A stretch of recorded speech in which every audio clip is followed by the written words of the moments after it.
አላልኩም እኔ ሮሚን ወዳታለሁ። ኩማ እንዴት ነህ አባቴ? ሰላም ነኝ። መጀመሪያ ሴት ልጅ ሰላም ማለት የለብም። የሚያሳየው ከኔ ጋር ችግር እንዳለ ነው። ለምን እኔን ሰላም አትለኝም? ሴት ያለ ኩማ ኩማ ትላለህ። ሴት ሰላም አትለኝም። ኩማ ቀድሞ ስለገባ ነው። ሮሚ እንዴት ነህ? ሮሚዬ ትዳር እያፈላለኩለት ነበር። ደንግጦ ነው አንቺ ስትመጪ።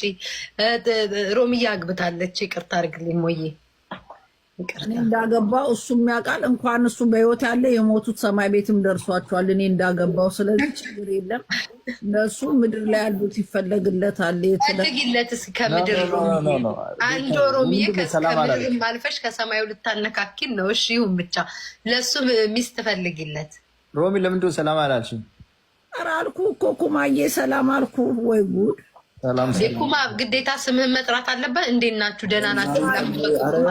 ቤታ ዛሬ ብላሽ ቤታ ቆይ ላሽ ነው የመጣሁት።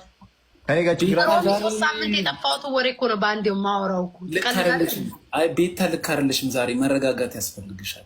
አይደለም መረጋጋት አይደለም። አይኗ አውቃለሁ። ሮሚ ስትመጣ ቆሌን የተገፈፈው ባለፈው ሮሚ ተነካክቶ ገፈፋለ። አንቺ አታነካኪኝ። አንቺ ቤታ ወሬኛ ምንም አይደለም። ሮሚዬ ነው እኔን አታምኚ። እሺ ሮሚ ልንገርሽ፣ ባለፈው ተነካክቶብኝ ሳታስቢ ሌባ ሁላ በሚለው አቀናብረሽ ፎቶውን ለጥፈሽ ፖስተሽዋል። አስታውስሽ ከረሳሽ እሱን በሱ ፌክ አካውንት ፎቶ መተውብሽ፣ አንቺ ደግሞ ሮጥ ብለሽ እዛው ላይቭ ላይ እንዳለሽ ሌባ ሁላ ብለሽ ፎቶውን ለጥፈሽ እንትን ብለሽዋል። ኧረ ሮሚዬ በመድኃኒዓለም አንሺ ብዬሽ አነሳሽ መጨረሻ ትዝ አይለኝም። ኤኒዌይ እንዴት አደርክ ወንድማችን? እንደምን አደርክ ኩማችን? እንዴት አደርሽ ቤታዬ? ሰላም በላ። እንዳትወጪ ሮሚ። የት ነው የምንወጣው? አርሰናል ሰላም ውሎ ይደር። አርሰናላችን 3-0 ነቅንቀናት ነው ያደር ነው። ጀግና